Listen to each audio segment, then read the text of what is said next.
Pues la semana anterior estuvimos introduciendo el temita sobre el derecho a la Constitución.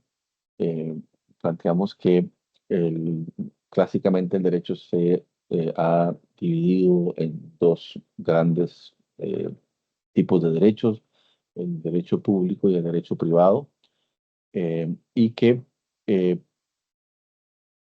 esta división que se da entre derecho público y privado obedece fundamentalmente a los sujetos que participan en la concreción de las relaciones jurídicas que en uno y en otro se desarrollan.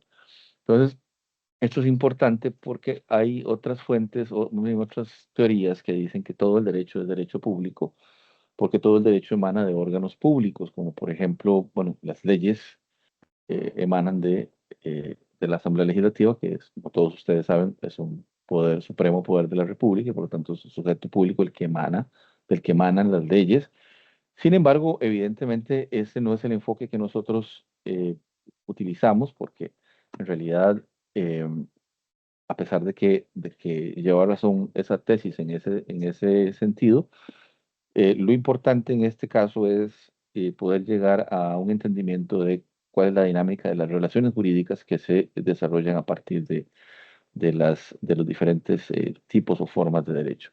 Les recuerdo las cámaras, de verdad veo muy pocas cámaras encendidas y obviamente los que la tienen encendida, pues gracias, pero los que no, por favor, ayúdenme con eso. Eh, entonces, bueno, entonces en esa tesis habíamos planteado que las relaciones jurídicas de derecho privado al desarrollarse entre sujetos de derecho privado, parten de una condición de igualdad entre los sujetos. Eh, no hay ninguno que sea más que ninguno, sino que hay una relación de igualdad entre sujetos. Y estas relaciones jurídicas de derecho privado se rigen por el principio de autonomía de la voluntad.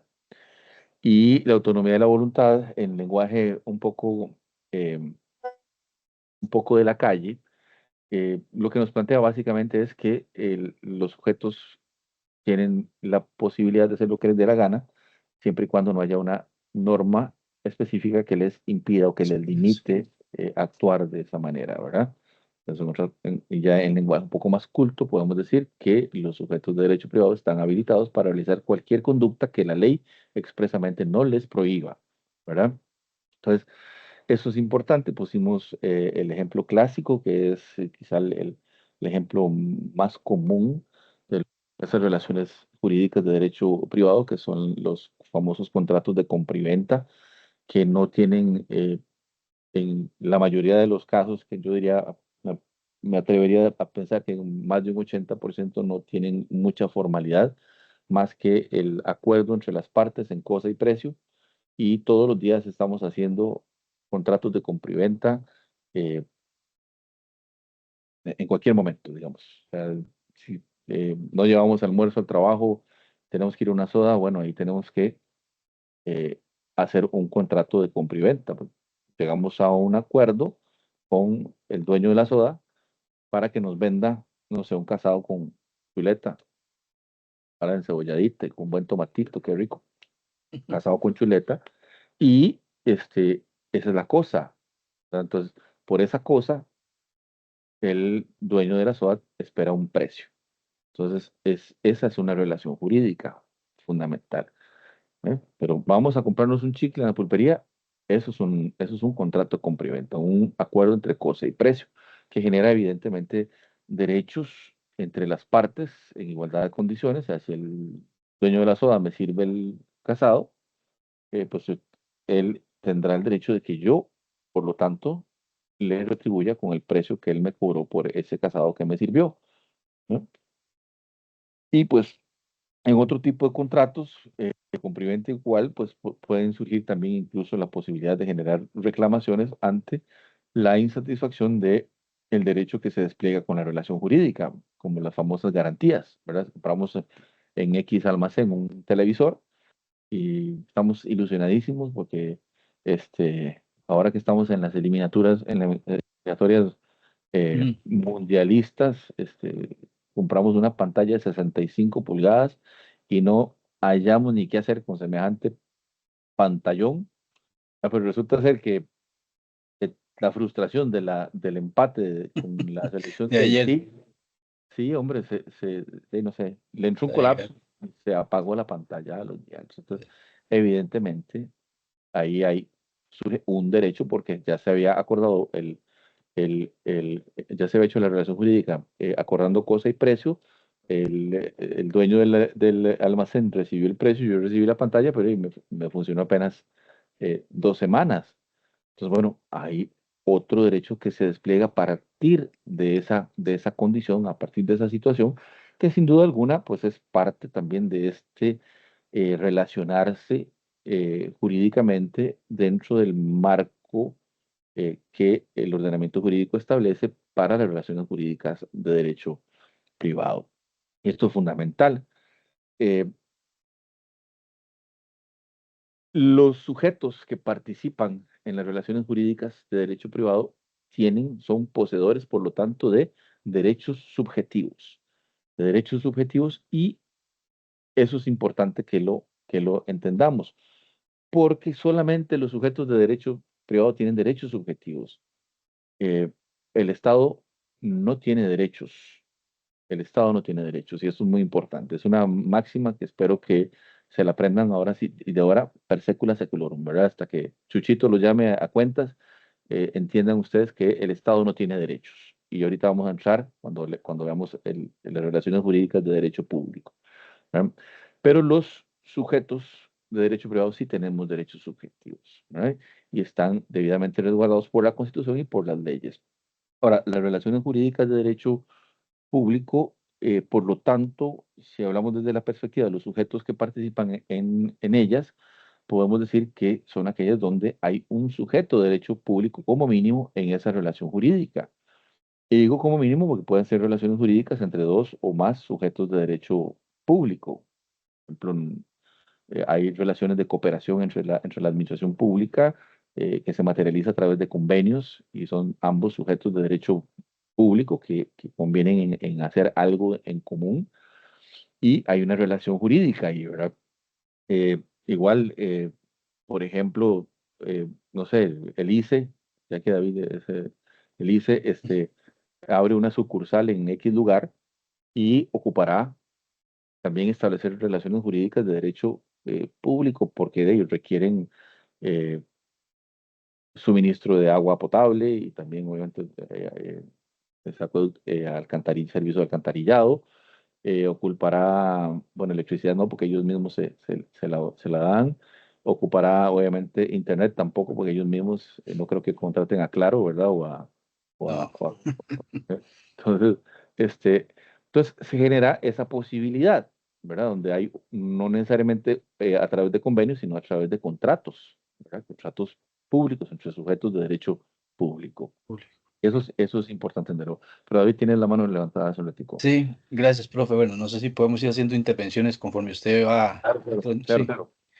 Profe, yo quería hacerle una consulta, bueno, entendiendo que en mi caso, funcionario público, el artículo 11 de la Ley General de la Administración Pública, y que además creo que también es el mismo de la Constitución Política, Ujú. establece que el principio de legalidad, según el cual debe entenderse que toda actuación de la autoridad debe estar habilitada por alguna norma escrita, a contrario censo, si su actuación no encuentra fundamento normativo alguno, es arbitraria.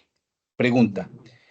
entendiendo este principio, si hay una licitación, si se saca una licitación en SICOP con algunas características, ¿verdad? Participa Pedro, gana Pedro, y en el camino del proceso, ¿verdad? Cuando ya está en ejecución de este contrato, resulta que yo le digo a Pedro, Pedro, usted tiene que cumplir con el 80% de los servicios que yo le estoy pidiendo y que ya están definidos para que yo le pueda dar una prórroga, ¿verdad? Resulta que Pedro no me cumple con ese 80%, sino que apenas llega como al 70%, 76%. Entonces yo, como administrador o como funcionario público, digo a la puña, no, va a pegarle un empujoncito. Voy a eliminarle un par de eventos ahí que se le penalizaron, le ajusto a 80 y le doy la prórroga del siguiente, del cartel, ¿verdad? La que sigue. La ley no me lo permite, ¿verdad? A ver, ya ahí habría que analizar concretamente, David, el contrato, ¿verdad? Tal y cual. Eh, Porque obviamente recuerden ustedes que no todo es ley escrita, también hay ciertos rangos que el ordenamiento establece de rangos de discrecionalidad, pero habría que Ujú. ver si en el diseño de ese contrato existe esta posibilidad. Y también, siendo que ya llegó al 70% del cumplimiento del objeto contractual, pues de repente también habría que pasar por hacer el análisis de qué es lo que mejor conviene al interés público, si rescindir el contrato por incumplimiento o si de alguna forma penalizar un poco, pero continuar con el contrato, ¿verdad? Habría que ver qué es lo que mejor le conviene al interés público. Y Ujú. todas estas son valoraciones que eh, están permitidas por el ordenamiento jurídico, pero sobre todo debe analizarse digamos, el sustrato del contrato en este caso, ¿verdad? O sea, cuáles fueron las disposiciones en la decisión inicial, qué se planteó en el pliego de condiciones en cuanto a responsabilidades y obligaciones de las partes, eh, el tema de la penalización por incumplimientos Mm. o por retrasos, etcétera. O sea, cada contrato en este caso es un mundo y habría que ver hasta dónde alcanza la cobija, ¿verdad? Pero siempre, siempre, siempre es muy importante nunca perder de vista que evidentemente es imprescindible que exista una norma habilitante, pero también eh, a veces la formalidad cede ante la necesidad de satisfacer el interés público, ¿verdad? Y eso es Pero un no, tema. no dejaría eso un portillo, digamos, para que cualquiera nada más diga, no, se justifica por A, se justifica por B y se justifica por C. Eventualmente, eventualmente, pero habría que ver, como te digo, el contrato, Sí, concretamente ver cómo estuvo ese a ver contrato. cómo está el cartel. Gracias, profe. Eventualmente, esa es digamos, es el talón de Aquiles El ahí, talón de ¿verdad? Aquiles. Y Está bueno, bien. y de repente, si la administración ha establecido unas reglas del juego que al final son incumplibles, pues también de repente ahí eh, hay que hacer una revisión como administración de, bueno, y de repente es que me volé. ¿Verdad? Puse exigencias que quizás eran difíciles de alcanzar, ¿verdad? A pesar de que existe una etapa en el proceso de contratación para que los potenciales oferentes puedan presentar objeciones, ¿verdad? Eh, y ya, pues obviamente en la etapa de ejecución está más que precluida esa etapa Sí. de la objeción al pliego de condiciones. Lo que Pero, pasa, pero, profe, lo que pasa, profe, digamos, es que y usted sabe que los funcionarios públicos son objeto, digamos, de escrutinio constante, ¿verdad? Y aquí está la Contraloría General de la República y yo creo que es jugársela muy feo, agarrar uno y hacer un ajuste de este tipo, por eso, entendiendo, digamos, sí, sí, pero bueno, por eso, me quedó claro, por eso, sí, ahí como te digo, hay que ver cuáles sí, son, cuál es la hoja de ruta de ese contrato. de ese Ah, contrato. definitivamente Eh, está, pero es imposible de ahí, no, obviamente no hay quien quiera jugarse el pellejo. Operación Frijoles, prefiero decir aquí corrió que aquí murió. ¿Verdad? Exactamente, eso es lo que yo creo. Muy bien. Don Guillermo. Profe, siguiendo con ese caso, entonces en un caso de esos puede primar más el interés público que el incumplimiento del contrato. Depende, porque es que, digamos, a ver, Digamos, si fuera un aquí, servicio, te pongo un ejemplo, servicio de ambulancias, digamos, que están contratadas privadas, no cumplió el que presentó el servicio, pero si se lo cortan se queda sin dar el servicio.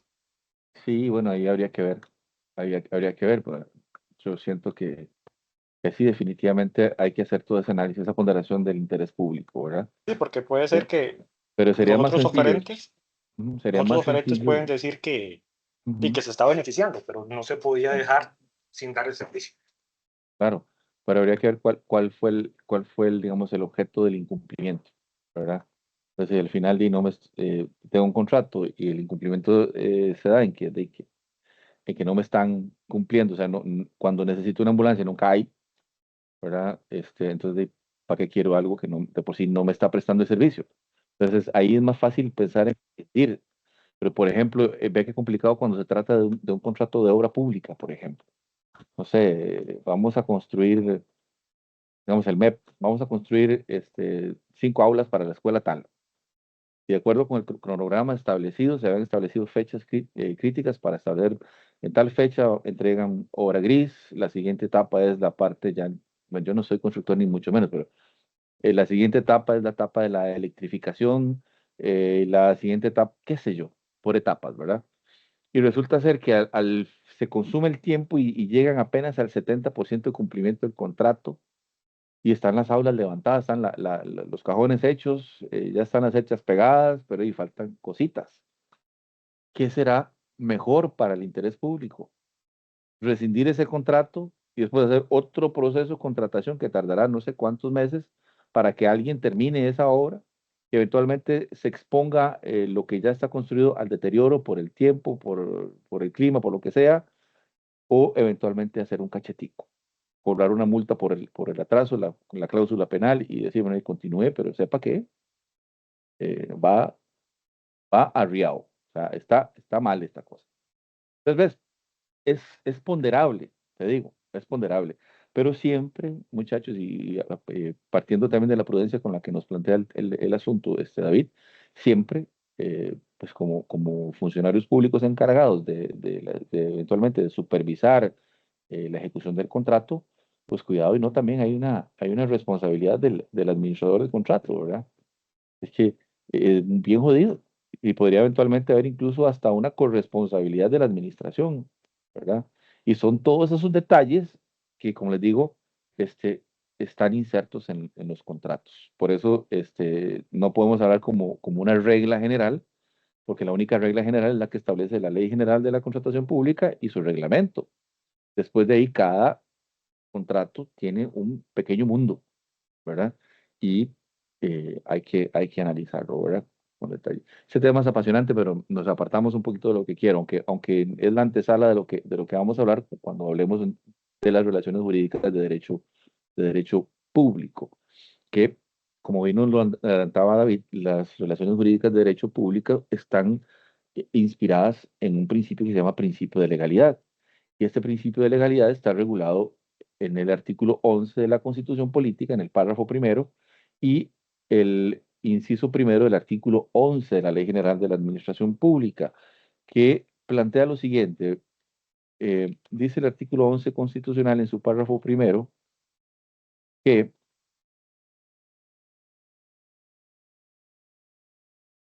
los funcionarios públicos son simples depositarios de la autoridad. Están obligados a cumplir los deberes que la ley les impone y no pueden arrogarse facultades no concedidas en ella. Punto. Funcionarios públicos, simples depositarios de la autoridad, están obligados a cumplir los deberes que la ley les impone y no pueden arrogarse ninguna facultad que la ley no les conceda. ¿Mm? Aquí la Constitución nos habla de los funcionarios públicos. Sin embargo, el artículo 11.1 de la Ley General es, si se quiere, bastante más claro, ¿verdad? Porque el artículo 11 de la Ley General, en el punto 1, nos dice la administración pública, vea que ya no habla de los funcionarios públicos, sino de la administración pública como un todo, actuará sometida al ordenamiento jurídico y solo podrá realizar aquellos actos o prestar aquellos servicios públicos que autorice dicho ordenamiento, según la escala jerárquica de sus fuentes. Y si queremos echar un vistazo a la escala jerárquica de las fuentes, podemos echar un vistazo al artículo 6 de la Ley General de la Administración Pública. Dice: la jerarquía de las fuentes del ordenamiento jurídico administrativo se sujetará al siguiente orden. A, la Constitución Política. B, los tratados internacionales y las normas de la Comunidad Centroamericana. C, las leyes y los demás actos con valor de ley. D, los decretos del Poder Ejecutivo que reglamenten las leyes, los de los otros supremos poderes en materia de sus competencias. E, los demás reglamentos del Poder Ejecutivo, los estatutos y los reglamentos de los entes descentralizados. Y F, las demás normas subordinadas a los reglamentos centrales y descentralizados, o sea, directrices, circulares, etcétera. Punto 2. Los reglamentos autónomos del Poder Ejecutivo y los de los entes descentralizados están subordinados entre sí dentro de sus respectivos campos de vigencia. Bueno, ya esto es un poco más complicado. Pero bueno, el artículo 7 también abre un espacio interesante que es un espacio para la integración normativa del derecho público. Dice las normas no escritas como la costumbre, la jurisprudencia y los principios generales del derecho servirán para interpretar, integrar y delimitar el campo de aplicación del ordenamiento escrito y tendrán el rango de la norma que interpretan, integran o delimitan. Es por eso que cuando David me hace la consulta, yo le digo, bueno, podría ser eventualmente lo que mejor interese, lo que mejor satisfaga el interés público sea de repente no rescindir el contrato, sino continuarlo y aplicar, obviamente, algunos correctivos propios del proceso, pero siempre, siempre integrando el derecho. Y vean lo que dice el artículo 10 de la Ley General de la Administración Pública. La norma administrativa deberá ser interpretada en la forma que mejor garantice la realización del fin público a que se dirige, dentro del respeto debido a los derechos e intereses del particular. ¿Se dan cuenta? Entonces, esto es todo un enjambre de disposiciones y de normas, pero que obviamente no pueden apartar jamás a la administración de su sometimiento pleno a el ordenamiento jurídico, por disposición del 11 constitucional en su párrafo primero y del 11 de la Ley General de la Administración Pública. ¿Hay espacios para integrar, para interpretar? Claro que sí, pero obviamente si hay una norma que es clara, que no admite interpretación ni integración, nada que hacer, porque existe ese sometimiento pleno de la administración pública al ordenamiento jurídico. Y es por eso que, a diferencia del principio de autonomía de voluntad que regula o que inspira las relaciones jurídicas entre sujetos de derecho privado, donde hay libertad para actuar siempre y cuando no haya una expresa limitación o prohibición, en el caso de la administración pública la cosa es al revés. O sea, la administración pública únicamente puede desarrollarse a partir de lo que el ordenamiento jurídico le permite realizar, ¿verdad? Y eso es importante. Cuando yo hablo de esto con los grupos de Consti 1, generalmente pongo un ejemplillo, que es como una alegoría, y les digo que el ordenamiento jurídico viene siendo como las líneas del tren. Es el ordenamiento jurídico, las líneas del tren. Y evidentemente la administración pública resulta ser el tren. Entonces, ¿para dónde puede ir o venir el tren? Únicamente donde haya líneas del tren, donde haya línea férrea. O sea, si el tren no se desplaza sobre las líneas férreas, pues entonces se descarrila. Y ahí la cosa se vuelve terrible. Entonces, ¿hacia dónde puede eh, desarrollar su actividad la administración pública? Hacia donde el ordenamiento jurídico se lo permita. El artículo 49 de la Constitución nos plantea algo que es, eh, creo que es ilustrativo de, lo que, de esta alegoría que les acabo de plantear. Vean lo que dice el 49 de la Constitución. Establécese la jurisdicción contencioso-administrativa como una atribución del Poder Judicial, con el objeto de garantizar la legalidad de la función administrativa del Estado, de sus instituciones y de toda otra entidad de derecho público. Ven ustedes, hay un, una jurisdicción dentro del Poder Judicial que está encargado de garantizar la legalidad de la función administrativa del Estado. Y ven lo que dice el párrafo segundo. La desviación de poder será motivo de impugnación de los actos administrativos. Entonces, cualquier actuación u omisión de actuación por parte de la administración que implique la desviación de poder, o sea, que implique el no sometimiento al principio de legalidad, será considerado como una desviación de poder y por lo tanto dará lugar para que quien se sienta afectado por esa desviación de poder pueda impugnar esos actos, o sea, pueda demandar al Estado ante la jurisdicción contencioso administrativa. ¿Ven? Entonces, eso es en gran medida esta situación donde tenemos a la administración pública sometida a ese derecho, al derecho, sin lugar a dudas, o sea, sin espacio a pensar que la discrecionalidad alcanza a la administración para emitir actos contrarios a la ley, ¿verdad? Mucho ojo con esto, ¿verdad? Entonces, esto es importante porque entonces las relaciones jurídicas de derecho público giran en torno a este principio de legalidad. Y el principio de legalidad, entonces, muchachos, se convierte no solamente en la línea férrea por la que la administración puede discurrir, sino que además se convierte en garantía de seguridad jurídica para los administrados. Porque en el momento que un administrado reciba de parte de alguna administración un acto contrario al derecho, surge en este administrado la posibilidad de plantear el respectivo proceso judicial para garantizar la reivindicación de su derecho. Y vean lo que dice el último parrafito del artículo 49. Dice, la ley protegerá al menos los derechos subjetivos y los intereses legítimos de los administrados. ¿Sí lo ven? Entonces, esta importancia de que el Estado gire en torno a lo que el marco jurídico le dispone es esencial.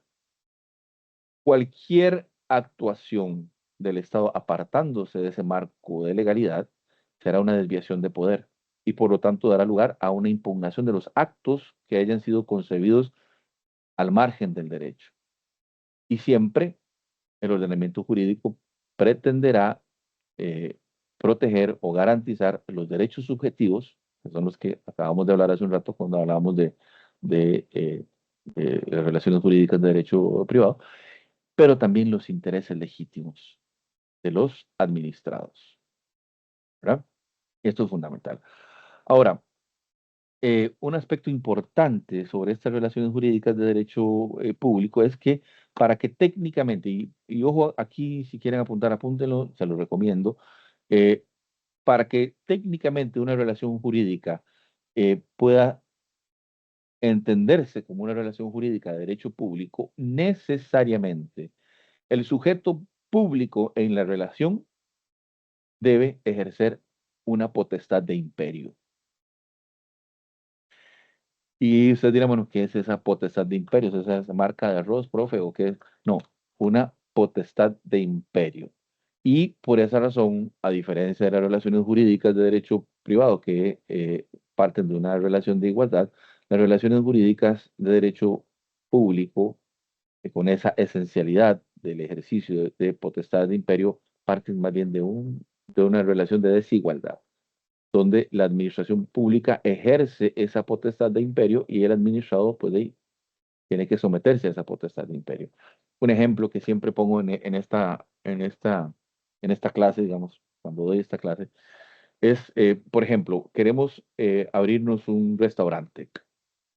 ¿Será que podemos abrirnos un restaurante? Pues claro que sí, el artículo 46 de la Constitución garantiza la libertad de comercio. Más bien, de alguna forma, le da herramientas al Estado para poder garantizar que exista libertad de comercio, libertad de hacer negocios, limitando, o más bien eliminando los monopolios y limitando o sea, prohibiendo los monopolios en manos privadas y limitando la creación de monopolios en manos públicas a una ley que además debe ser aprobada por mayoría calificada en la Asamblea Legislativa.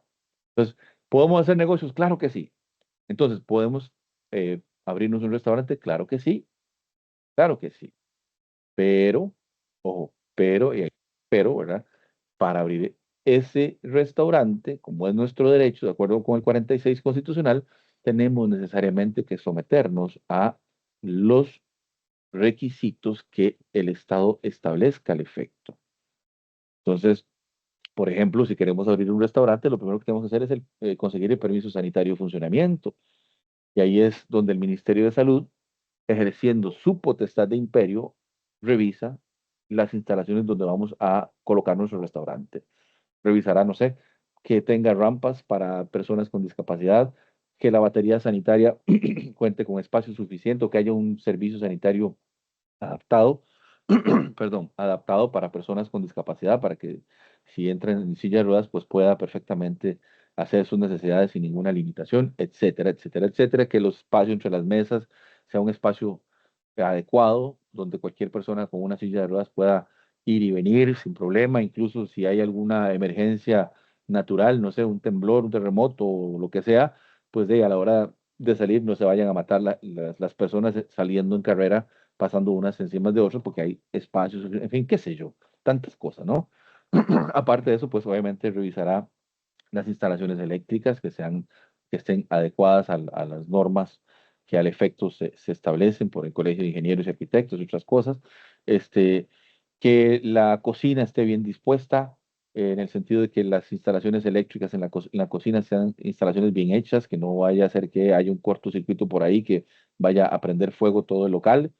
Que si cocinan con gas, las tuberías del gas sean del material adecuado, que estén debidamente dispuestas, que el lugar donde se coloca el cilindro de gas esté debidamente apartado del local, y si no hay posibilidad porque el local no lo permite, pues entonces que esté a buen resguardo, ¿verdad? De manera tal que si sucede algún incidente con el cilindro, el riesgo sea el mínimo para la salud de las personas. eh, Obviamente que las personas que van a manipular alimentos tengan su acreditación correspondiente, que los enfriadores donde se va a conservar la comida cruda sea adecuada, las verduras con las verduras, las carnes con las carnes, que las tablas para picar verduras sean solo para verduras, que las de las carnes sean solo, en fin, tantas cosas que debe revisar el Ministerio de Salud previo a otorgar el permiso sanitario de funcionamiento. Y un detalle importante, muchachos, es que siempre el ejercicio de las potestades públicas, las potestades de imperio en este caso, el ejercicio de las potestades de imperio estarán siempre estarán encaminadas a la satisfacción del interés público. Entonces, ¿cuál es el interés público detrás de esa revisión que hace el Ministerio de Salud? Pues obviamente que cualquier comensal que llegue a ese lugar, primero, si tiene algún problema de discapacidad, que no tenga ningún problema para entrar y salir, que no tenga ningún problema para hacer sus necesidades en caso de requerirlo. Y obviamente lo más importante quizá es que los comensales que lleguen al lugar no salgan intoxicados y no haya una epidemia de intoxicaciones, porque el manejo de alguna forma es adecuado en ese lugar. Pues, siempre el ejercicio de la potestad de imperio estará dirigida a la satisfacción de un interés público, porque si la instalación no cumple con los requisitos, pues el Ministerio de Salud deniega el permiso sanitario de funcionamiento. ¿Por qué? Porque hay un interés público detrás de esa denegación del permiso. ¿Mm? Y le otorgará un plazo probablemente al emprendedor para que corrija las cosas que encontró mal, ¿verdad? Y dentro de ese plazo pues habrá una nueva visita y verificará si cumple o no cumple, ¿verdad? Pero entonces, la libertad de comercio que garantiza el artículo 46 no está por encima del interés público.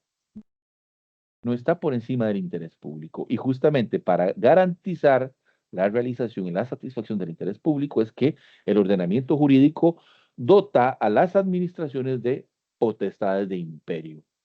Y el ejercicio de esa potestad de imperio es la característica esencial para poder determinar que una relación jurídica es una relación jurídica de derecho público, ¿verdad? Porque habrá otras relaciones jurídicas donde no haya ese ejercicio de esa potestad de imperio. Entonces, no es tan importante, ¿verdad?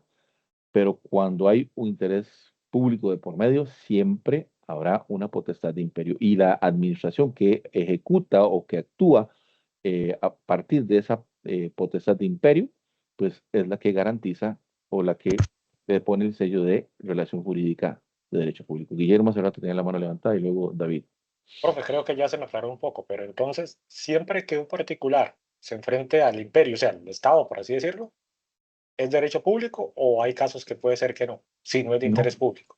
Si es interés particular, no, es que el interés público está en las potestades que tiene la administración para operar en el plano de la materialidad, ¿verdad? O sea, que yo no sé, de repente, si ustedes se topan al alcalde en la calle y lo saluda y le dice, mira, ¿por qué no me ayudas ahí con una patentita para él? Claro que sí, hombre, cómo no, con mucho gusto. Y hacer la solicitud. ¿Eh? Tiene ánimo de ayudarte. Esa no es una relación jurídica de derecho público. Es una conversación con un funcionario público de alto rango a nivel local. Pero si hay un Pero, trámite pero ya en juzgados o algo así, es parte del derecho público.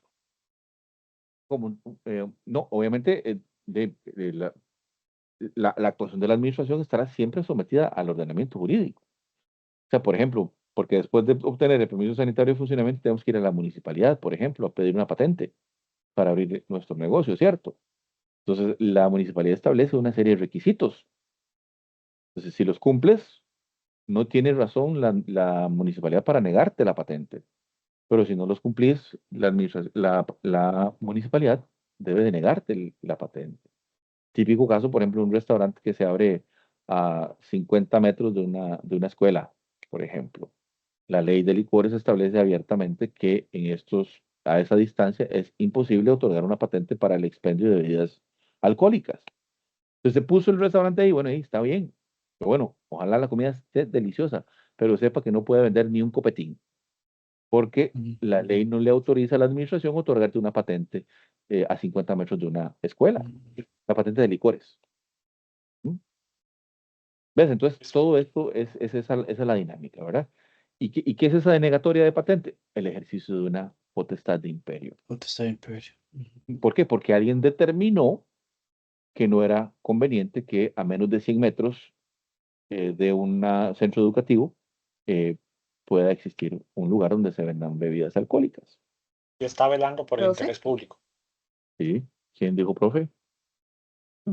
es que sobre eso tenía una Yo. duda, me llama la atención. Emily. Solamente, sí, perdón, ¿solo aplica para centros educativos o para algún otro tipo de institución o algo Iglesia, similar? Porque iglesia, iglesias, ¿verdad? Es que eso es lo sí. que yo algo había escuchado como que cerca de las iglesias, pero no sé si aparte de Iglesia. escuelas, iglesias hay algo más. No, centros educativos Solo e esos iglesias. dos. Bueno, y no, hospitales no. Hospitales, la Hospitales no. limitación, los hospitales son limitaciones sobre el tema del ruido y otras cosas, pero Iglesias Ujú. católicas, nada más. O no, cualquier tipo, iglesias, iglesias, cualquier Cualquier tipo de tipo de iglesia. iglesia. cualquier tipo de pandereta, ahí no hay discriminación. Sí, Ok. eso no tiene que ver que sea Estado laico o no laico. Es No. parte de... Pues sí, de alguna forma es una tutela a valores, ¿verdad? Corte religioso que de alguna forma se materializa en esa limitación. ¿Eh?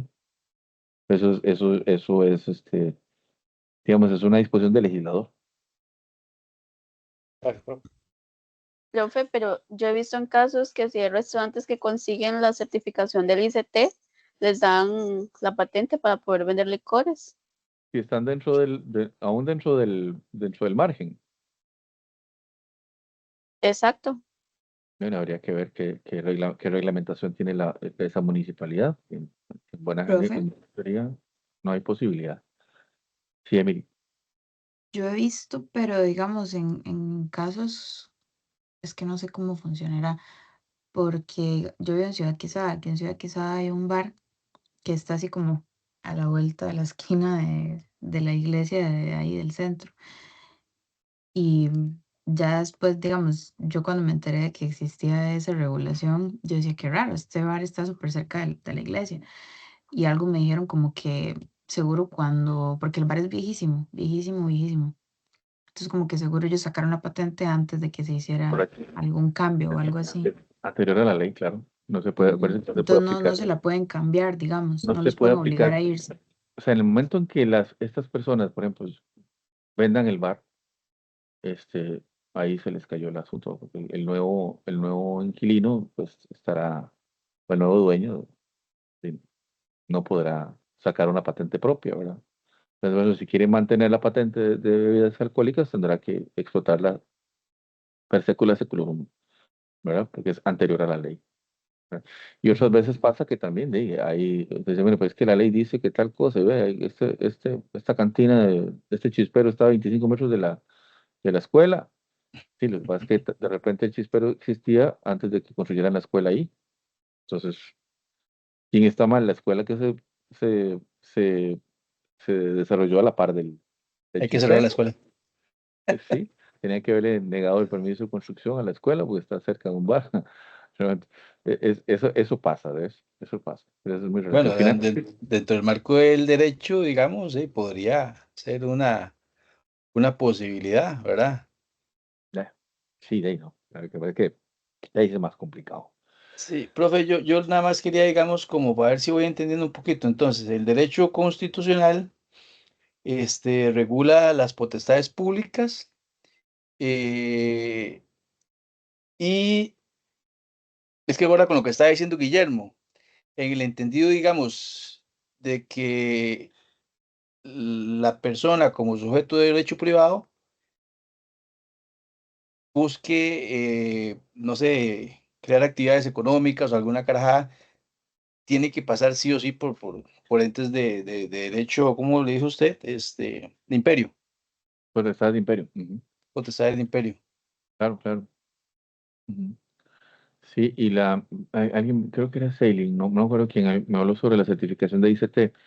Eh, la certificación de ICT básicamente lo que hace es ampliar los horarios de atención de los centros, ¿verdad? Pero así como violentar el tema del distanciamiento, ahí sí habría que revisar, no sé si habrá alguna reforma al respecto, pero bueno, sí. Don Javier, Profe, ahora sí se lo oye yo bien, ¿ves? creo, Sí. ¿me escuchan? Sí. Ahora sí se lo oye bien, es que hace un rato se lo Ok. oía bajito. Sí, sí, es que ahora estoy con el celular. No, que yo pienso que al final o de cierta manera el derecho privado, ¿verdad? O el sector privado se termina ajustando al derecho público, ¿verdad? ¿De qué maneras? Digamos, porque es cierto que yo siempre he trabajado en la privada. Obviamente tiene sus normas, tiene su reglamento interno y todo el asunto, pero eso se queda nada más en lo interno, en, en el negocio. Ellos se tienen que ajustar siempre al derecho, al potestad de imperio, como mencionan los compañeros, el profesor. ¿En qué sentido? En que tiene que tributar, en que tiene que pagar Hacienda, y todo eso es del sector público, ¿verdad? Entonces, de cierta manera, siempre está siempre está dentro de la cobertura del derecho público, que es lo que regula el Estado, obviamente. Al ser Claro. del Estado, al ser del Estado, siempre va a estar como esa conexión, como ese control, aunque la privada tenga sus normas y su reglamento y todo. ¿Me corrige, profe? No, está muy bien. Lo que pasa es que ese enfoque, Javier, es justamente la esencia de la relación jurídica de derecho público, ¿verdad? Porque evidentemente, si usted está ejerciendo una actividad económica, hay una ley que se llama el Código de Normas y Procedimientos Tributarios, hay la ley de impuestos del valor agregado, está la ley de impuestos sobre la renta, etcétera, etcétera, que a partir de la realización de ciertos hechos generadores, se desata la obligación del contribuyente de pagar, de declarar y de pagar tributos. Entonces, es una relación típica de derecho público, aunque digamos, aunque el sujeto privado esté realizando un negocio en la esfera privada. Pero es que los negocios que puede hacer en la esfera privada están regulados por el derecho privado. Pero la relación con el Estado siempre será una relación jurídica de derecho público. Bueno, el típico bar que estamos hablando de bares y cantinas, este, hablando de mujeres y traiciones, me pareció la canción de Vicente, Sí, ¿va? sí, sí. Bueno, vean ustedes, un ejemplo clarísimo de lo que es una potestad de imperio. La patente le da la oportunidad al dueño de la patente de explotar esa patente hasta cierta hora. O sea, si la patente para el expendio de bebidas alcohólicas, por ejemplo, dice que por el tipo de local, debe cerrar a las 2 de la mañana. Si pasa una patrulla a las 2:30 y el bar está en Punchispún, ahí le cae la potestad de imperio del Estado y les obligan a cerrar el bar, a sacar a la gente y obviamente hacen el parte policial que eventualmente implicará alguna multa y eventualmente si la falta es grave y ¿cómo se llama? Y, y repetida, hasta puede perder la patente, ¿verdad? Y ese es el ejercicio de la potestad de imperio, así de fácil, así de sencillo. Y todos los días lo vemos. Y sí, son sujetos de derecho privado, el negocio es privado, pero hay relaciones que son propias del derecho público porque están sometidos también a esa potestad de imperio.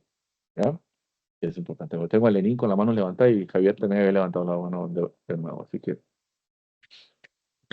Buenas noches, profe. Vea, ahí el asunto importante es, bueno, lo que han comentado los compañeros y usted, es que esa relación existente entre sujetos que realizan actos en la parte de derecho, en la parte privada, y esa relación jurídica con el ente público, en el caso de las personas que trabajamos en acompañamiento de empresas, y la función que posiblemente se desarrolle en el momento de ejercer en abogacía es cuidar eh, la aplicación de esa potestad de imperio. Porque actualmente, y lo digo, esas relaciones existentes entre empresa privada y el ente regulador, ¿verdad? Que como usted decía, le dan esa potestad de poder que tiene de interpretar y de hacer, y aunque dice y está normado y tiene un marco de acción y referencia, suelen darse interpretaciones. Suele pasar mucho, ejemplo, usted mencionó un caso en la parte tributaria, ¿verdad? Donde ejerciendo esa potestad de imperio se genera un criterio o pronunciamiento de la administración donde a veces no es del todo apegado a la realidad del administrado, ¿verdad? Entonces, en ese sentido es que tenemos que saber, lo importante considero yo, que trabajo en ese sector, es saber que la potestad de imperio también es recurrible, ¿verdad? claro, claro. No es que, vamos a ver, tenemos un deber de cumplimiento correcto y la norma nos lo dice y nos dice bajo qué términos y parámetros, pero también a veces hay interpretaciones de las administraciones que no son del todo correctas y que están los profesionales en la parte de derecho, ¿verdad? Y demás profesionales hacer ver ese criterio y corregir el criterio, porque en materia, por ejemplo, impuestos, leía hoy en la tarde un tema, un principio ahí que extienden, pero entonces saber en la parte legal qué apertura tiene la empresa privada, ¿verdad? Porque como usted decía, hay dos partes y en esta parte, la parte más frágil va a ser la parte que es en tema comercial privado. Al tener la administración pública, pues una potestad de actuar, ¿verdad? Y que se tenga que tomar en cuenta ese pronunciamiento como tal y la interpretación que le dan a una norma específica. Correcto. Correcto, es parte de. Pero obviamente todo esto está instaurado dentro de un proceso de fiscalización que eventualmente hace tributación o quien sea. Y bueno, ahí, evidentemente, ahí en la parte técnica siempre hay la oportunidad de generar una discusión, pero no a ver, no por perdón, la deslegitimidad de la potestad que ejerce, en este caso, tributación, sino por el tema técnico. Vean lo que dice el artículo eh, 16, me parece, de la Ley General de la Administración Pública. Vean lo que dice el 16. Dice el punto 1.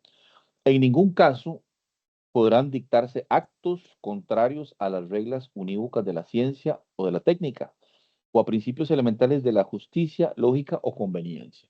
Entonces, en este plano de lo que Lenin nos está comentando, bueno, ojo, ojo, porque nadie le puede cuestionar a tributación directa su potestad de fiscalizar. Es parte de su potestad de imperio, ¿no? Pero bueno, está en manos de los profesionales que de alguna forma asesoren a los sujetos fiscalizados, poder tener con los funcionarios de tributación una discusión desde el punto de vista técnico y lograr demostrarle a tributación que están apartándose de las reglas unívocas de la ciencia y de la técnica. Ahí donde está realmente la mejenga, ¿sí? Pero no En el cuestionamiento de si tributación puede o no puede fiscalizar, porque es una potestad de imperio. Ahí es donde está el detalle, ¿verdad? Pero sigamos, chicos, a menos de que alguien quiera hacer algún, ya, pero ya para abandonar este tema, porque si no nos va a dar toda la noche hablando. Profe, nada más entonces como estábamos hablando acerca del artículo 46 y es aquí donde hacemos la relación de las potestades de imperio. 46. Artículo 46 de la Constitución Política. Bueno, eso Ah, es lo que apunté. no, 46 es el que establece ¿cómo se llama? La libertad de empresa.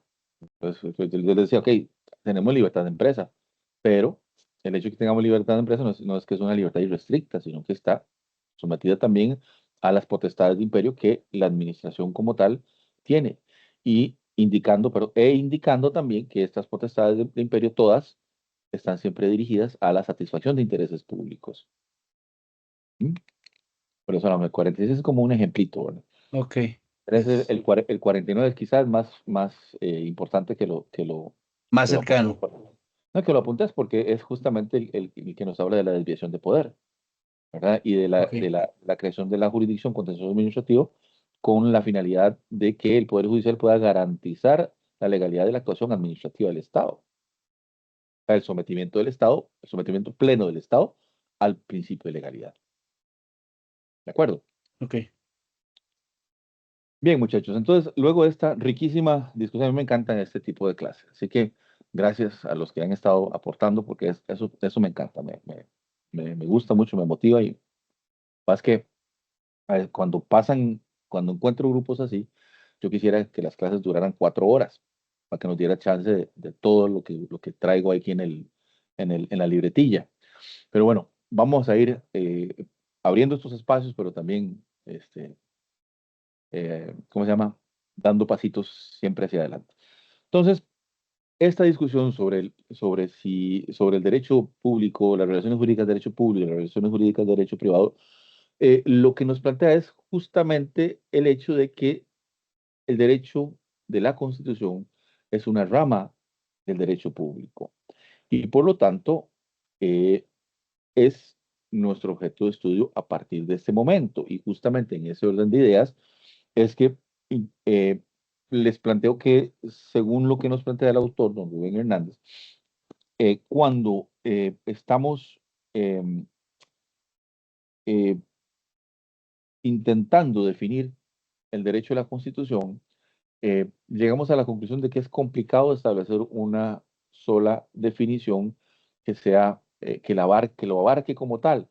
Entonces, lo que se ha utilizado justamente para llenar esa falencia es definir al derecho de la Constitución a partir de los objetos de estudio del derecho de la Constitución.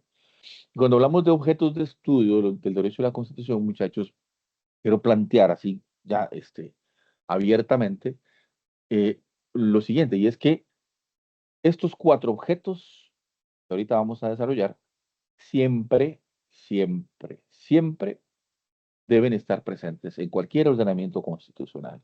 Siempre. Si falta uno, eso no es un ordenamiento constitucional o es un ordenamiento incompleto.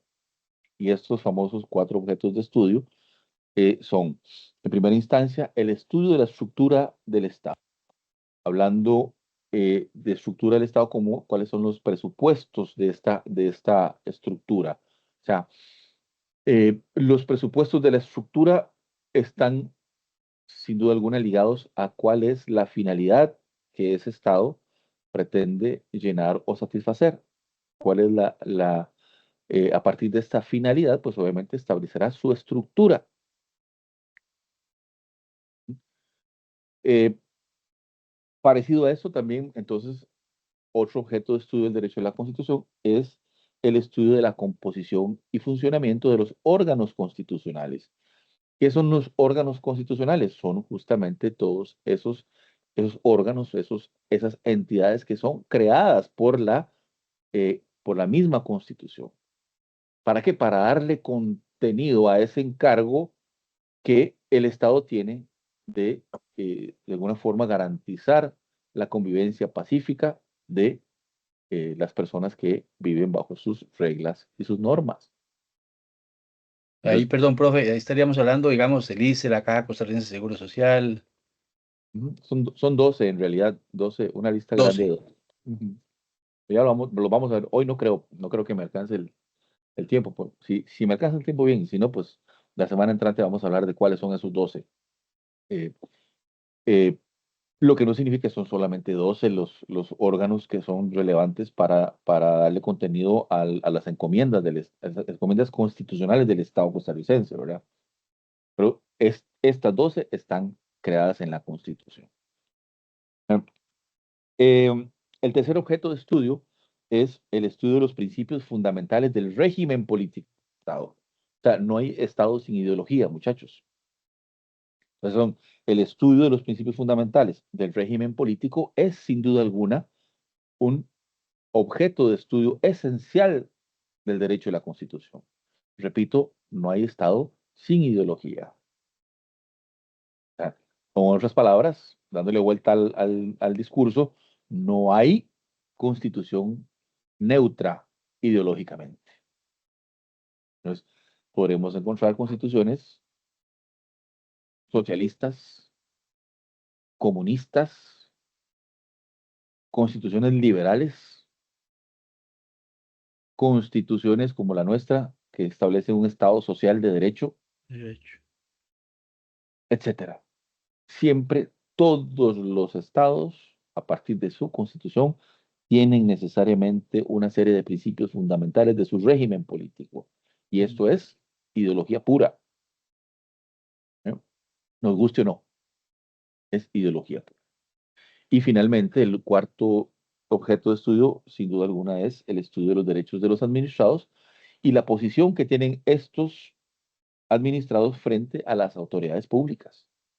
Entonces, repito, los cuatro objetos de estudio del derecho de la Constitución son la estructura del Estado, el estudio de la estructura del Estado, el estudio de la composición y funcionamiento de los órganos constitucionales, el estudio de los principios fundamentales del régimen político que abraza el Estado y el estudio de cuáles son los derechos y libertades que tienen los administrados, que el Estado le otorga a los administrados y cuál es la posición de estos administrados frente a las autoridades públicas. ¿Mm? Esto es importantísimo, muchachos, porque, insisto, estos cuatro objetos estarán siempre presentes en cualquier constitución. Lo que no quiero decir que son un copy-paste unas de otras, ¿no? Cada estado regulará esos cuatro objetos de la mejor manera, de la manera en que mejor quieran, digamos, para no decir que es la mejor manera, porque no hay manera mejor o peor, sino de la forma que ellos quieran, así lo estarán regulando. Eso es importantísimo. Ahora, detalle fundamental. eh, no, eh, no es más importante un objeto que otro. Todos se complementan. Pues,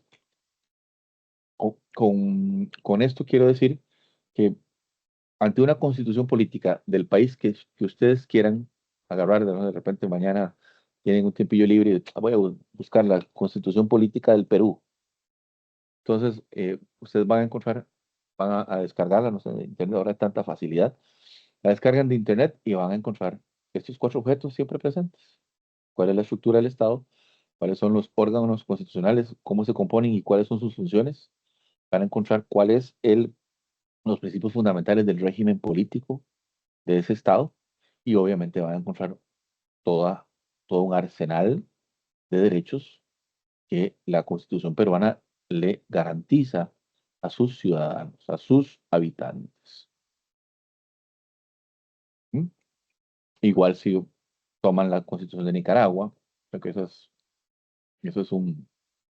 bueno, es medio complicado, ¿verdad? Ustedes saben la situación de Nicaragua, igual Venezuela tienen Constitución, pero igual, a pesar de eso, también van a encontrar esos cuatro objetos siempre inmersos en estas constituciones. Profe, yo creo que el ciudadano básico, dice por ahí una diputada, a veces desconocemos los conceptos de de un Estado social de derecho, de un Estado, digamos, comunista, socialista, eh, incluso de uno liberal, porque muchos aquí en Costa Rica están apuntando hacia lo liberal. Y yo quisiera verlos pagando una cesárea, por ejemplo, ¿verdad? Y porque además muchos de los que aplauden este tipo de posiciones no están, digamos, en una clase social que uno diría, bueno, ahí está bien, dele, puede hacerlo, ¿verdad? Pero yo creo que sí, la mayoría de los costarricenses nos falta mucha educación en conocer los conceptos de este tipo de, de estados, o de ideologías políticas, ¿verdad?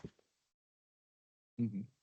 Sí, claro, es parte de, yo siento que es muy importante y creo que si me da tiempo de por lo menos desarrollar el primer objeto de estudio, creo que le vamos a meter candela al tema de la necesidad de generar esa cultura cívica, que finalmente, al final creo que es eso, generar una cultura cívica, que es tener un conocimiento básico de lo esencial, de lo que te define como parte de algo, ¿verdad?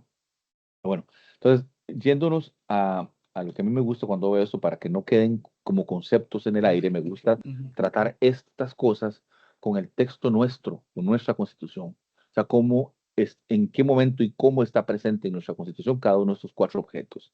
Entonces, cuando hablamos, por ejemplo, de la estructura del Estado, nos hace un gratísimo favor el artículo 9 constitucional, que establece una suerte de 5 características para el gobierno de la República, diciendo que el gobierno de la República es popular, representativo, participativo, alternativo y responsable, dice. Y responsable, no irresponsable, ¿verdad?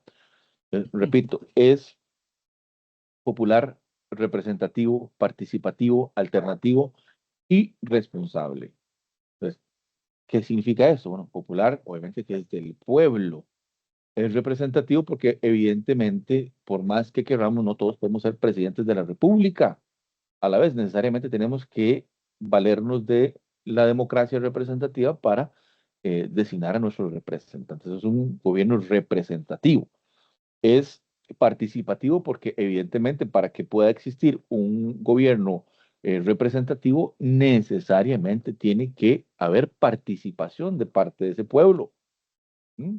Y no solamente en las elecciones de cada 2 años, sino pues también hay otros espacios de participación en la toma de decisiones y que son importantes, como los consejos de distrito, por ejemplo, como obviamente los consejos municipales, como por ejemplo las juntas de educación, las juntas, ¿cómo se llaman las que administran las clínicas? Las juntas de salud, creo, Puntos de salud.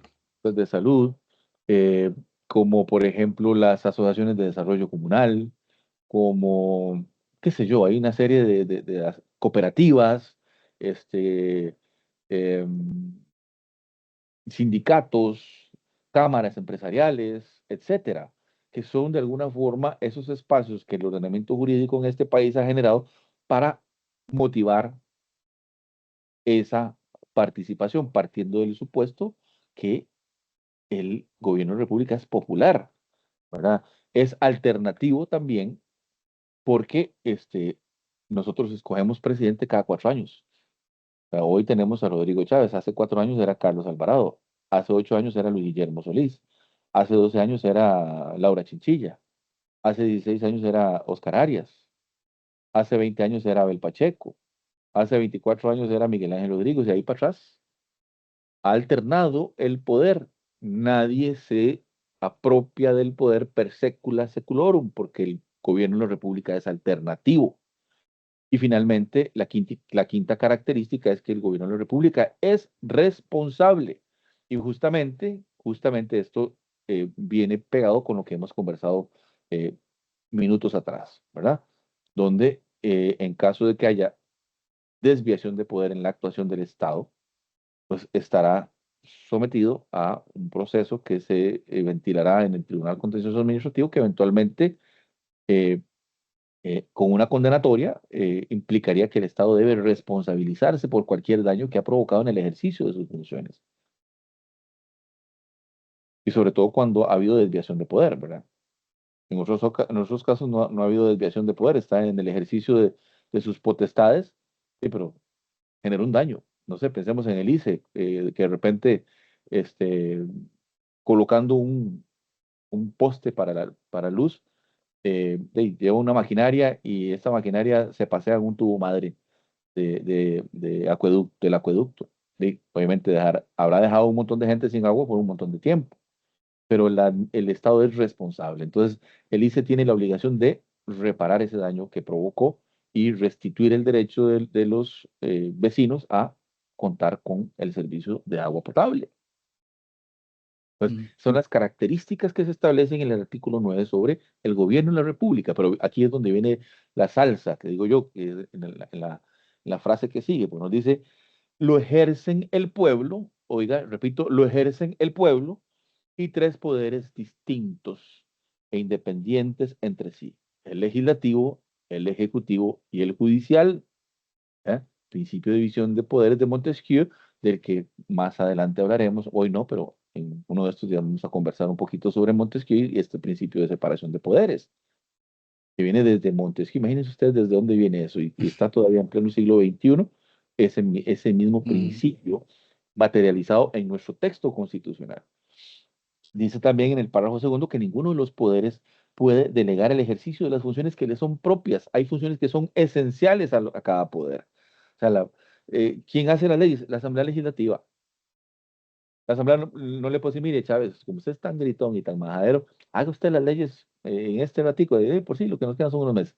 No se puede, porque son funciones que le son propias, no las puede delegar. Y eso lo establece el párrafo segundo de este artículo 9. Y el párrafo tercero nos habla de que un Tribunal Supremo de Elecciones con el rango e independencia de los poderes del Estado tiene a su cargo en forma exclusiva e independiente la organización, dirección y vigilancia de los actos relativos al sufragio, así como las demás funciones que le atribuyen esta Constitución y las leyes. Entonces, si quisiéramos hacer una sinopsis de lo que es el Estado costarricense, esa estructura, pues decimos, es un Estado que tiene un gobierno que es eh, popular, representativo, participativo, alternativo y responsable, y que además lo ejerce el pueblo, y tres poderes que son distintos, son independientes entre sí, pero además en la estructura del Estado costarricense existe un cuarto poder, que es el Tribunal Supremo de Elecciones, llamen ustedes poder electoral. ¿Y por qué decimos que es cuarto poder? Porque tiene el mismo rango e independencia de los otros poderes del Estado. Si tiene rango e independencia de los otros poderes del Estado, ¿qué es? Es otro poder. Es otro poder del Estado. Correcto. Entonces, pero vean qué interesante, porque cuando la Constitución en el artículo 9 dice que el gobierno de la República lo ejerce el pueblo, vayámonos a lo que dice el artículo 1 de la Constitución, donde dice Costa Rica es una república y también tiene 5 características. Podemos jugar el 55 para los chances el viernes. 5 características. Es una república democrática, libre, dependiente, multiétnica y pluricultural. Son las características de esa república. ¿Mm? Repito, democrática, libre, independiente, multiétnica y pluricultural. ¿Mm? Esas son las características de esa república. De hecho, lo de la multietnia y la pluriculturalidad es una reforma que se le incorpora a la Constitución en el año 2005, ¿no? Para que vean que, pero bueno, no deja de ser importante, ¿no? Porque efectivamente Costa Rica es multiétnica y pluricultural. A Dios gracias. Somos una ensalada hermosa y bueno, y así tenemos que verlo. Pero vean qué interesante, porque partiendo justamente de aquella frase de que el gobierno de la República lo ejerce el pueblo y tres poderes, vean lo que dice el artículo 2: la soberanía reside exclusivamente en la nación. Que dicho sea de paso, es un término un poco desafortunado porque lo que debería decirse ahí es la soberanía reside exclusivamente en el pueblo, ¿no? Ese es el concepto, a ver, correcto, porque nación tiene otra connotación. Entonces, en un estado puede haber diferentes naciones. Ven ustedes España, por ejemplo. España es un estado y todos son pueblo en España. Pero tienen ustedes la nación vasca, tienen los catalanes, etcétera, ¿verdad? Y en Costa Rica no andamos muy lejos, muchachos. Tenemos 8 etnias indígenas con nosotros y tenemos también un amplio sector de personas afrodescendientes, sobre todo, bueno, están por todo el país, pero digamos, eh, muy identificados con el Caribe costarricense, ¿verdad?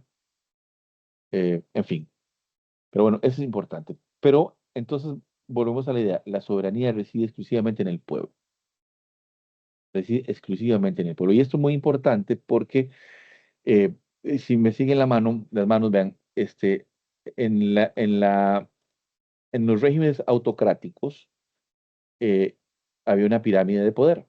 En la cúspide estaba obviamente el rey y toda la nobleza y para abajo los militares, luego los burgueses y finalmente la gente de a pie. Bueno, con los procesos de constitucionalización o con los procesos del constitucionalismo, esta pirámide se invierte, se pone al revés. Se pone al revés donde quien está en la cúspide de esa pirámide invertida, evidentemente es el pueblo porque es lo más grueso y es el soberano. Y por lo tanto, si recordamos el artículo 11, donde decimos que los funcionarios públicos son simples depositarios de la autoridad y no pueden arrogarse atribuciones que la ley no les conceda, pues entonces con mucho más razón. Y el señor Chávez, por ejemplo, por más que él se crea la última chupada del mango, es un simple depositario de la autoridad y está sometido, aunque no le guste, al derecho. ¿Por qué? Porque el soberano es el pueblo. ¿Ok? Y vean lo que dice, tan importante es este tema de la soberanía en manos del pueblo, que el artículo 3 desarrolla en la Constitución un delito, el delito de traición a la patria. Dice el artículo 3, nadie puede arrogarse la soberanía. El que lo hiciere cometerá el delito de traición a la patria. Soberano solo hay uno, es el pueblo. Ustedes y yo, todos en conjunto, todos, somos el pueblo. Somos el soberano. Javier. Y profe, pero si lo podemos analizar eso, ¿verdad? Es bien complejo. Se supone que, y ellos dicen, rendirles cuenta al pueblo, pero al final terminan haciendo lo que a ellos les conviene o lo que es cierto, no quiero hablar mucho para no entrar a, a hacer política, pero terminan haciendo no precisamente lo que el pueblo quiere, sino lo que le mandan a hacer. Entonces, por eso digo, es un poco complejo porque, aunque sea el pueblo el soberano, muchas veces no se termina cumpliendo eso, ¿verdad? Entonces, Claro. qué difícil, qué difícil. Claro, claro. Pero también hay corresponsabilidad del pueblo, ¿verdad? Porque tiene las herramientas a través del sufragio, que no hay, o sea, no hay creación humana que sea perfecta, no hay democracia que sea perfecta, por más que nosotros nos pavoneamos que tenemos 200 y resto de años de vida democrática, pues nuestra democracia no es tampoco la última, o sea, no es, no sé, diamante de no sé cuántos quilates, no, o sea, tiene sus cosas, pero vamos a hablar de eso un poquito de criticidad dentro de un rato si nos alcanza el tiempo. Entonces, vean que en el artículo 4 también se establece otro delito, que es el delito de sedición. Dice el artículo 4, ninguna persona o reunión de personas puede asumir la representación del pueblo, arrogarse sus derechos o hacer peticiones a su nombre. La infracción a este artículo será sedición. ¿Ya?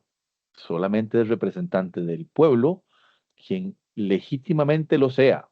O sea, quien el pueblo, mediante los procesos constitucionalmente concebidos, ha instituido como sus representantes.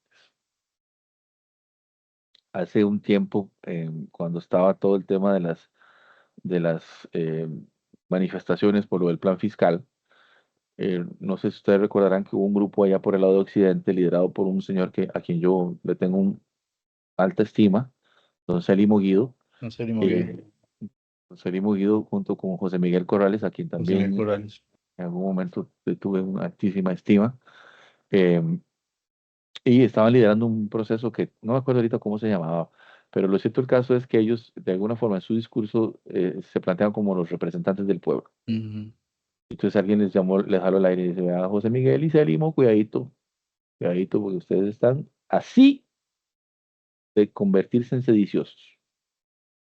Ustedes no son representantes del pueblo. El pueblo tiene sus representantes, Carlos Alvarado, y 57 diputados y diputadas en la Asamblea Legislativa.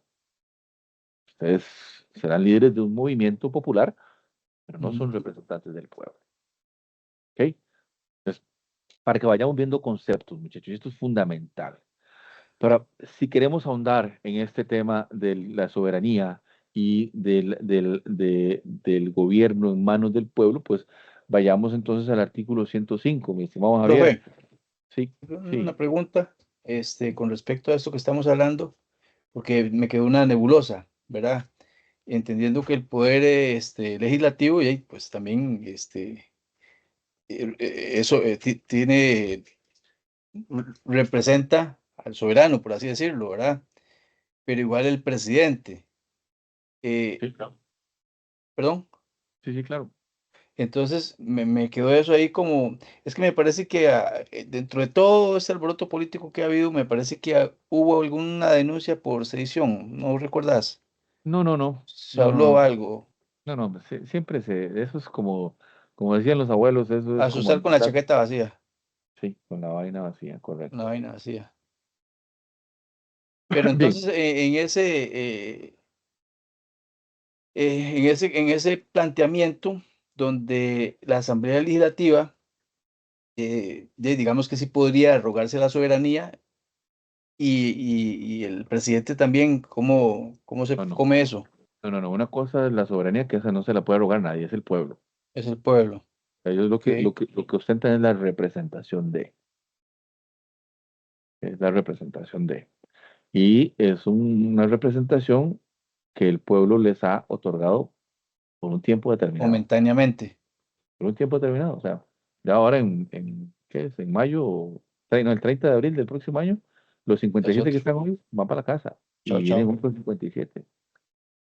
Mm, Bueno, y sobre eso vamos a seguir hablando. Vean, el, para muestra de esto, un botón, el artículo 105, en su párrafo primero, me refiero a la Constitución Política, dice textualmente, la potestad de legislar reside en el pueblo.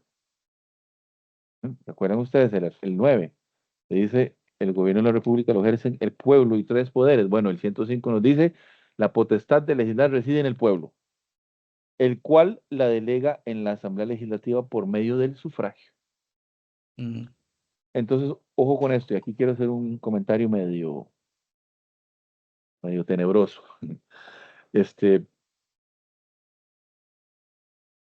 el primer domingo de febrero, cuando nos den la papeleta para diputados y diputadas, nosotros no vamos a ir a elegir diputados. sea, la consecuencia práctica es una suerte Ujú. de elección, claro. Pero la función real es que vamos a ir a hacer un acto de delegación. Nosotros, el soberano, estamos en un acto de delegación de esa potestad que nos pertenece, potestad de legislar.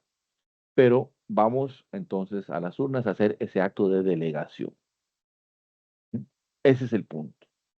Es la delegación de una potestad que le pertenece al pueblo, o sea, al soberano. ¿De acuerdo? Y el otro ejemplo que tiene que ver igual, idénticamente con este mismo tipo de cuestiones, es que el artículo 130 nos habla, no, nos dice textualmente que el Poder Ejecutivo lo ejercen en nombre del pueblo, repito, lo ejercen en nombre del pueblo, el presidente de la República y los ministros de gobierno en calidad de obligados colaboradores. Entonces, y eso es muy importante, muchachos, entonces, ¿de qué se trata la novela? Se trata de que cuando vayamos el primer domingo de febrero del otro año, si estamos vivos, esperemos que sí, vamos a hacer en primera instancia con los diputados una delegación de esa potestad de legislar. Vamos a delegarle a estas personas esa potestad de legislar.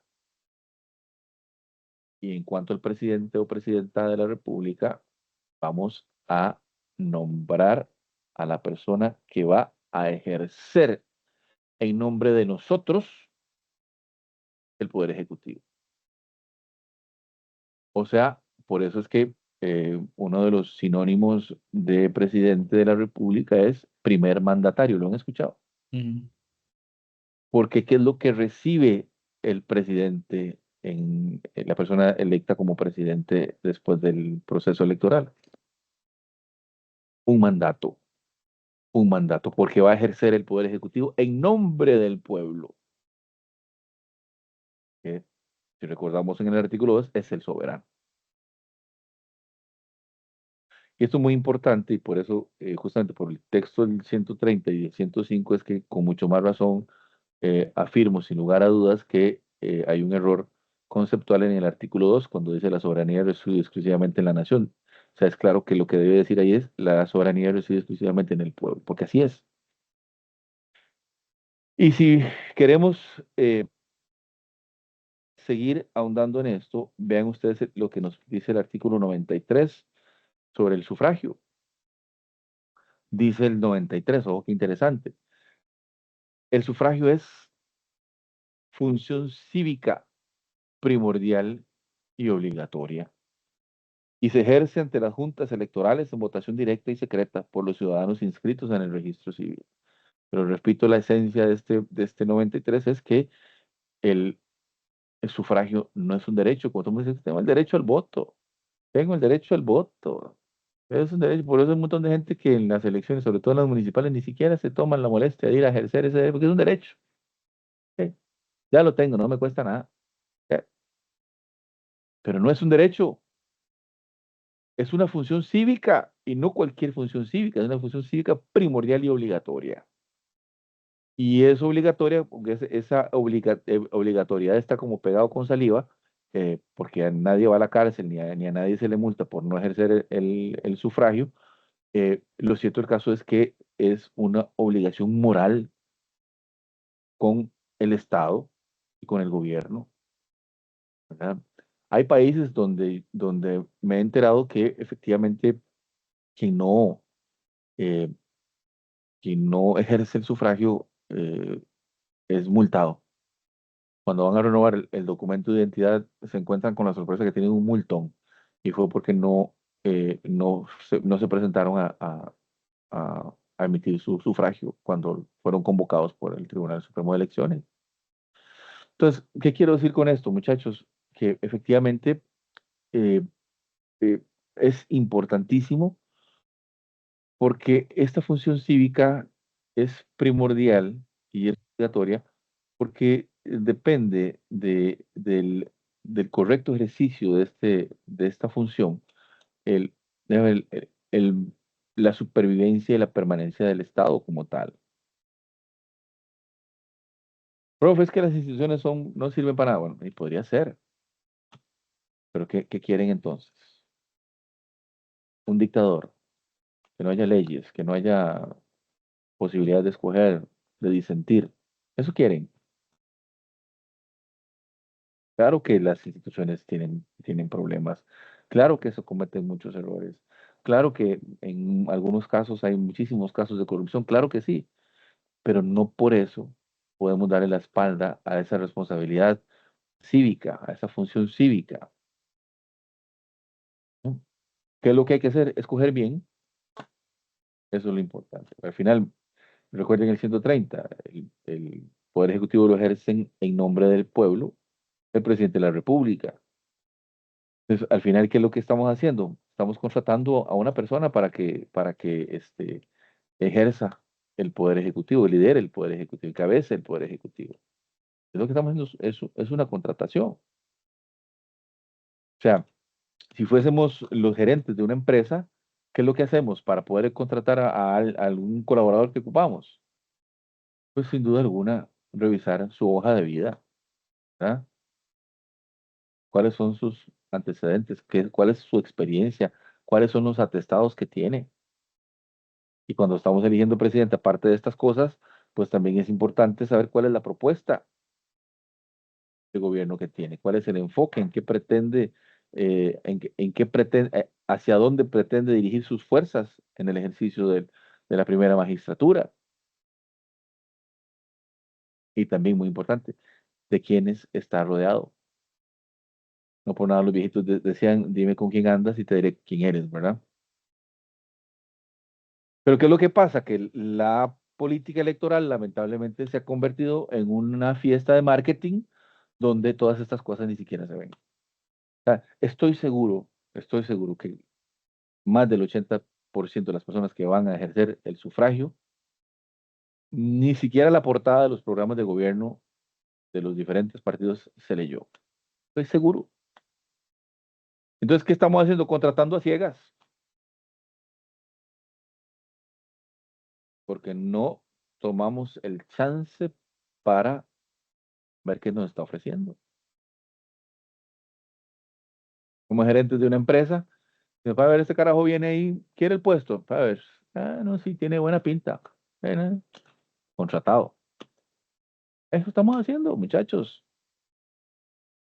Es, la política responsable fue sustituida hace muchos años por una serie de marañas de marketing que, Dios mío, o sea, aprendidas de las campañas publicitarias de la Coca-Cola y de la Pepsi, de McDonald's, de Burger King, de qué sé yo, qué montón de otras empresas que son exitosas gracias al marketing.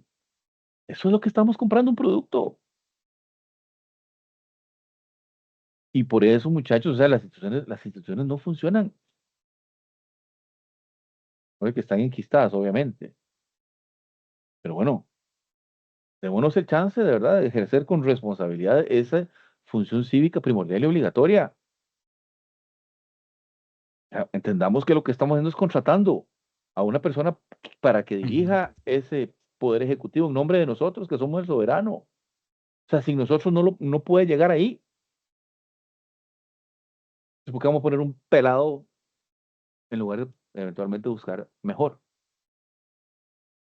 Revisar propuestas, revisar perfiles de personas, etcétera. Ese es el punto, muchachos. No podemos caer en eso. Bueno, no podemos seguir cayendo en eso. Porque hoy por hoy, ¿cuál es la mejor estrategia de marketing? El populismo.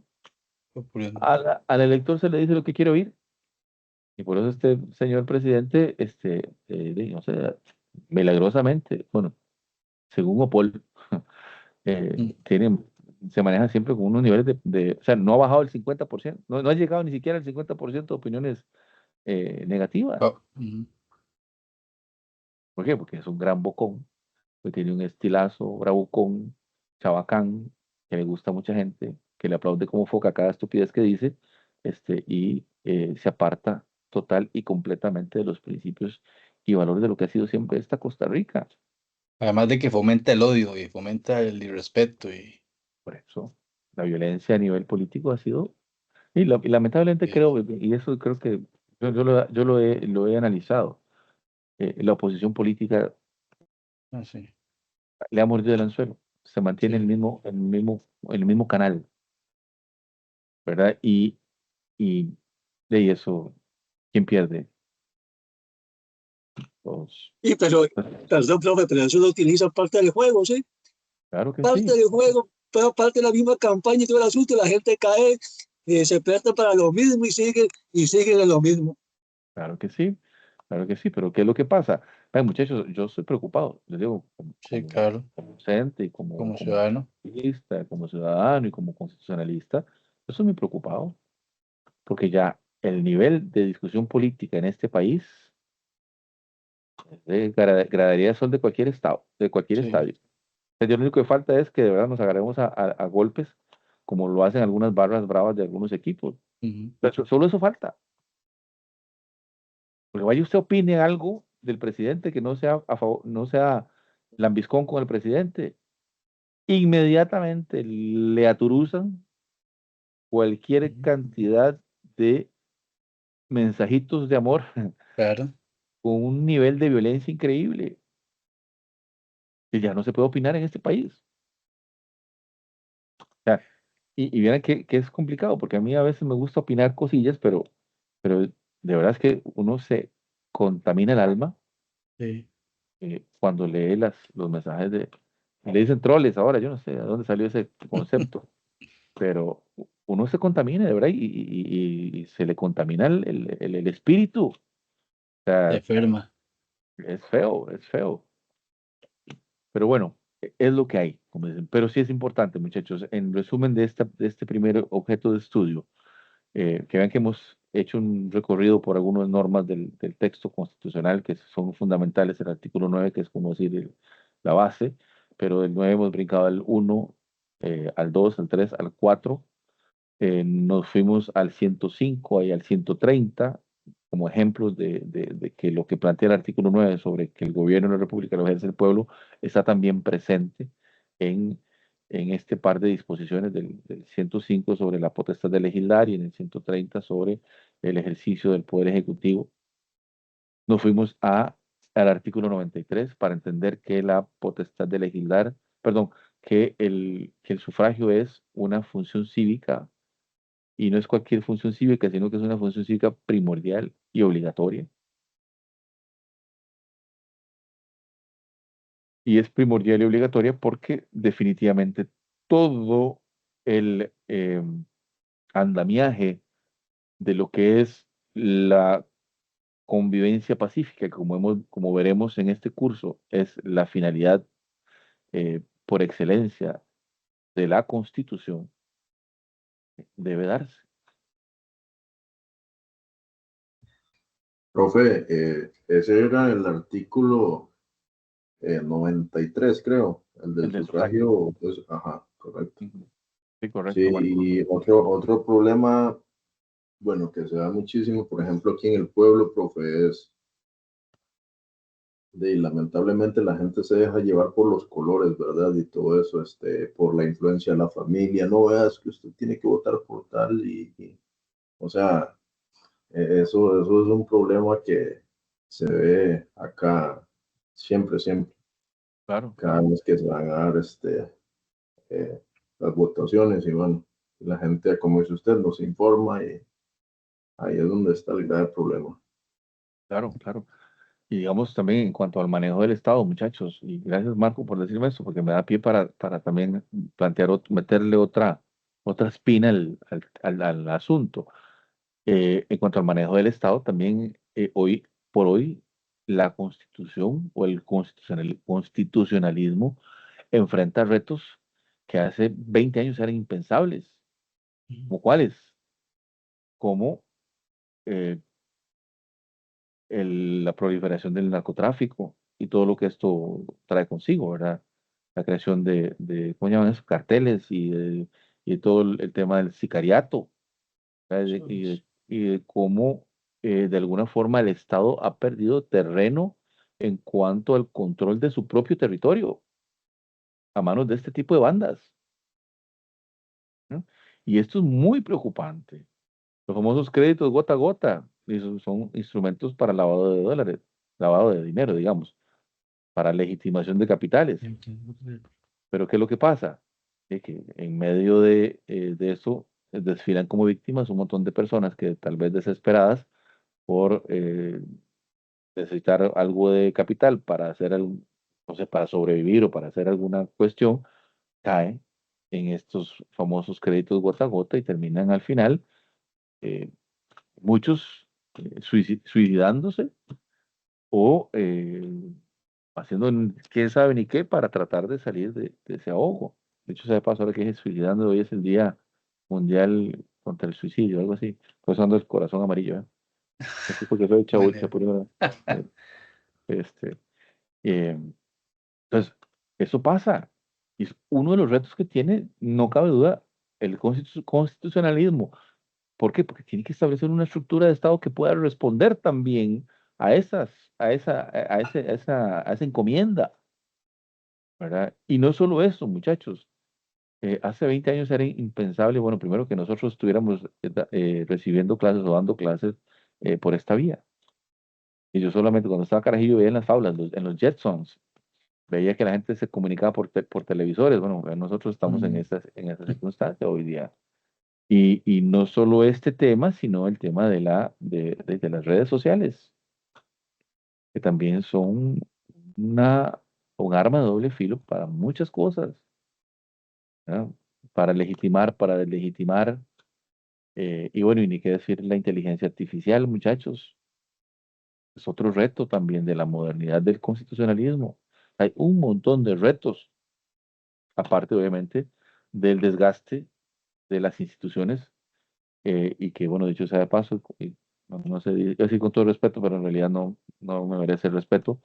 Este señor, desde que era candidato, sistemáticamente se ha encargado de minar las instituciones democráticas de este país. Ujú.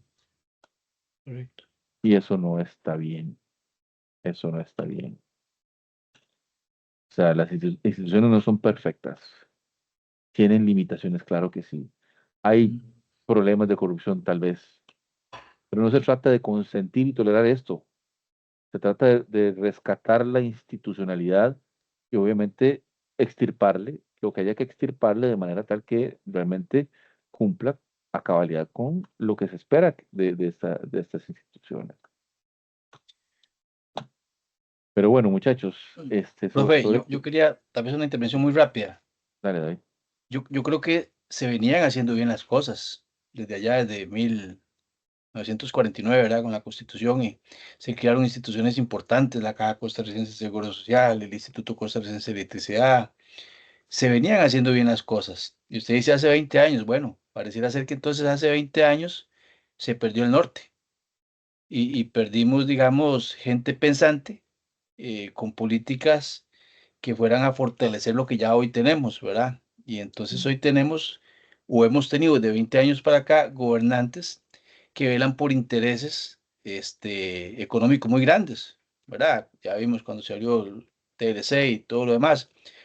El ejemplo más claro que tenemos hoy es el de un presidente que critica fuertemente a los Arias, que son dueños de plantas de generación eléctrica en el país, y es el mismo quien impulsa un proyecto de armonización eléctrica, ¿verdad? Que lo que busca más bien es darle mayor participación a esos cogeneradores privados y quitarle al ICE la regulación en materia de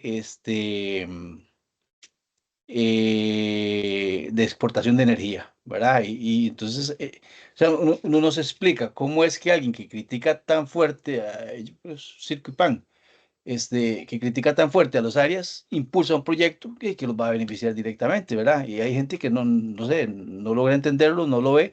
Eso para poner un ejemplo. El otro ejemplo muy claro fue que despojó a Alice de las frecuencias que tenía para despegar 5G, se las entregó a las transnacionales porque no les cobró un solo 5, no les cobró un solo 5, les dijo, tome, aquí está la frecuencia 5G, eso vale X cantidad de dinero, ese dinero no me lo den a mí, inviértalo en infraestructura. Qué fácil, ¿verdad? Agarro y hago la inversión, me dan y, o sea, así cualquiera. Sí, sí, no, definitivamente, muchachos. Por eso vean, eh, sobre todo para los más jóvenes, les digo que sepa que no todo lo que brilla es oro y que em, no todo el que reza un rosario es un santo y que por lo tanto en la toma de decisiones que nos competen a nosotros como soberano, tenemos que ser acuciosos. Recuerden estas palabras. En primer domingo de febrero vamos a ir a contratar a un mandatario o mandataria. El primer domingo de febrero vamos a ir a delegar la función de legislar. Es una gran responsabilidad, así que espero no solo ustedes no se lo tomen a la ligera, sino que además ojalá seamos evangelizadores de esta obligación.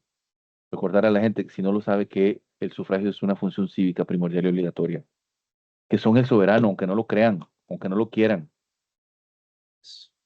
y que en sus manos está escoger bien. Estamos contratando gente, contratemos bien.